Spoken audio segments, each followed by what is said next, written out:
The trouble comes for you as the restaurant owner or the hiring manager or the one who makes the schedule. The trouble comes when you hire someone whose primary job is not going to be where they're working with you. It's actually going to be somewhere else.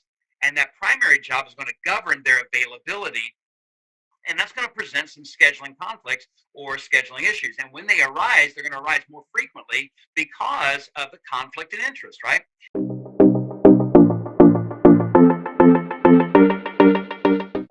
Okay, so the National Restaurant Association says that only 44% of those employed by restaurants work full-time there, right? And so think about that. Nearly 6 out of 10 food service employees are only working about 20 hours, maybe 30 hours each week, right?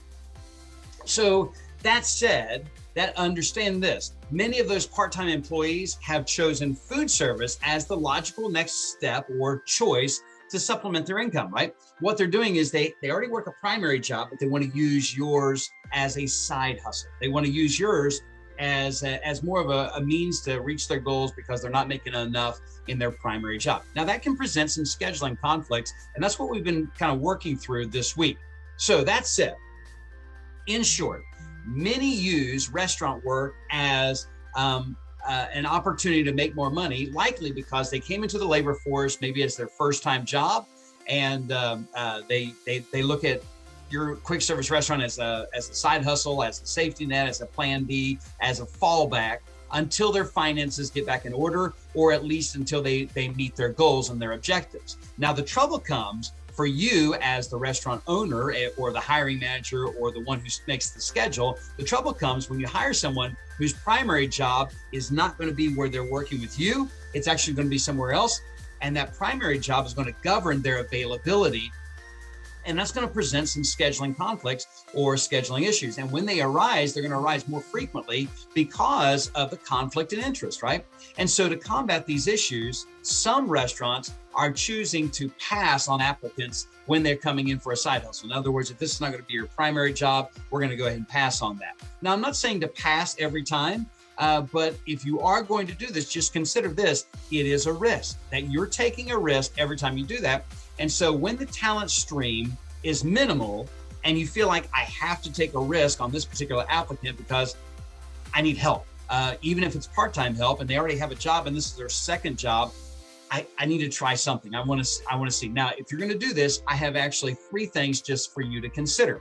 Get really clear, first of all, on their character. Do you think that they're going to be dependable to work for you? Then also, you might consider this, hire them on temporarily.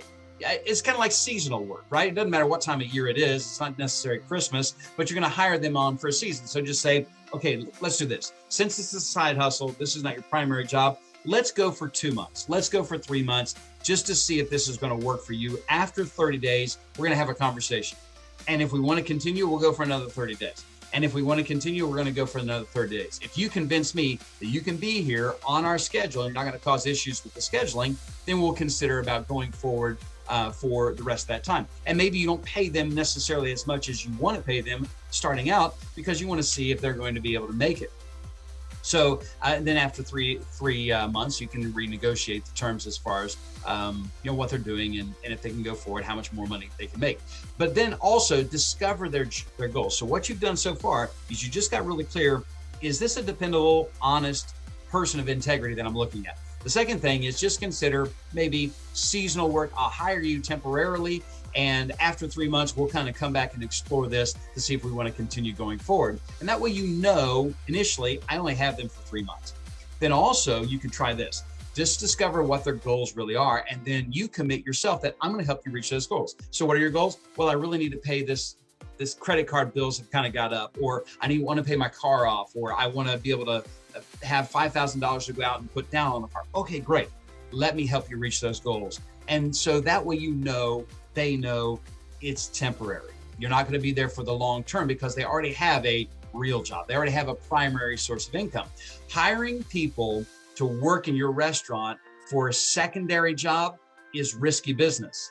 So make sure you enter your interview questions, uncover any character flaws or character highlights, because their ability to handle challenges in your business is going to be measured by the strength of their character to work two jobs.